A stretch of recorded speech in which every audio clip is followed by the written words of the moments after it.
Well, it's definitely been a journey or a voyage, you know, and I think that sometimes I try and imagine, I don't know, this will sound a bit cheesy, but our great ancestors embarking on their voyages on the ocean, you know, and probably they had to be comfortable with the idea that they were less in control than they thought.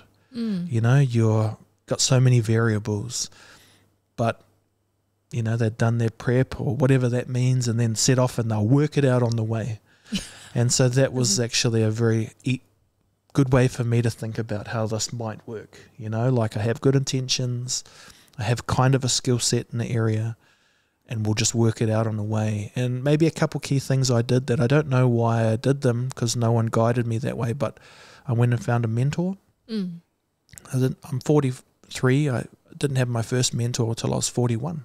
Oh, wow. Right after those kind of HR moments, I was like, I got to go find someone richer than me, smarter than me, and willing to give their time, you know. Oh, cool. So I found that person, and it was on LinkedIn.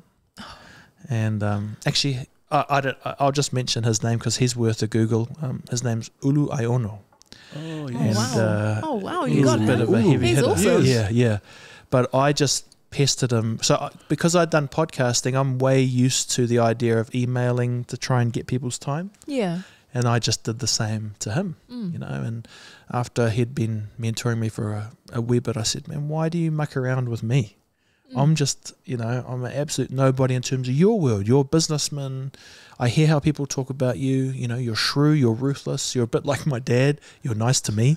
And he just said, I recognize your search. Wow. You know? And I was like, wow, thank you. Yeah. You know, because you don't realize there's champions who will champion you. And his way of championing me was just like, he said to me in our first meeting, Will, what's your why? And I was like, I love my family. I like being creative. And he's like, that's not a why. So he said, you don't have a why, so you can have mine. And this is what he said. He said, your why from this day on is you want to do what you want, when you want, with who you want, as often as you want, or not. How true is that, eh? And he said, Will, 99% of people can't do the or not part. They have to say yes. So what you want, when you want, as often as you want, with whoever you want or not. And I said, that's awesome, Ulu, but that one person I can't do that to is my wife, you know? And he says, no, that's fine. They sit in a different category. And I said, oh, cool. Mandate.